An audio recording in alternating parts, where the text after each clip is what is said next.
এরকম বাটি ভর্তি যদি হয় কামরাঙা মাখা, উফ কার কার না জিভে জল আসে বলো। আর আমার মতন কেউ যদি টক লাভার হয়ে থাকো তাহলে তো তার তো মানে পুরো মুখ শিরশির করে উঠবে আমার এই কামরাঙা মাখার ভিডিওটা দেখে। তো আগের দিন ছিল মঙ্গলবার, বাবা হাট থেকে কামরাঙা গুলো নিয়ে এসেছিল, আর পরের দিন এসেছিলাম মামা বাড়িতে, তো আমি নিয়ে এসেছিলাম সাথে করে, ভাবছিলাম সবাই মিলে একসাথে খাবো। তো এখানে মামি কামরাঙা গুলো ধুয়ে ভালো করে কেটে নিয়েছে, সাথে নিয়েছি লেবু পাতা, আর ছোট মামি এখানে একটু চেক করে দেখছিল যে কেমন লাগছে খেতে। এত টক লেগেছে, চোখ মুখ বন্ধ হয়ে গেছে।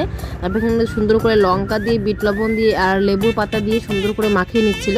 তো আমি একটু ট্রাই করে দেখলাম যে লবণটা হয়েছে নাকি, দেখলাম দারুণ হয়েছিল খেতে। তো এখানে বুনুকে দিচ্ছিলাম, বুনু খাচ্ছিল, কিন্তু বুনু না টক লাগছিল না, এটাই আমি অবাক হয়ে গেলাম। তো সবাই মিলে খাচ্ছিলাম, অনেকে ছিল আরো। তো আমি এখানে বাটি ভরে নিয়েছি। এখন যে ভিডিওটা এডিট করছি তাও আমার পুরো মুখটা শিরশির করে যাচ্ছে, ভিডিওটা দেখে মনে হচ্ছে এখন যদি পেতাম দারুণ টেস্ট করে খেতাম। আর সত্যি দারুণ হচ্ছিল, আর হালকা হালকা লেবু পাতার ফ্লেভারটা আসছিল। তো তোমাদের কাদের কাদের আমার এই কামরাঙা মাখা খাওয়া দেখে খেতে ইচ্ছা করছে ঝটপট কমেন্ট করে জানাও। আর কে কে আমার মতন টক লাভার আছে, মানে কে কে টক খেতে পছন্দ করো তারও একটু কমেন্ট করে জানিও। আর আমার এই খাওয়াটা দেখে জানি অনেকেরই লোভ লাগছে, আমি লোভ দেখানোর জন্য ইচ্ছে করে তোমাদেরকে দেখাচ্ছি। তো তোমাদের ভিডিওটা কেমন লাগলো জানিও। বাই।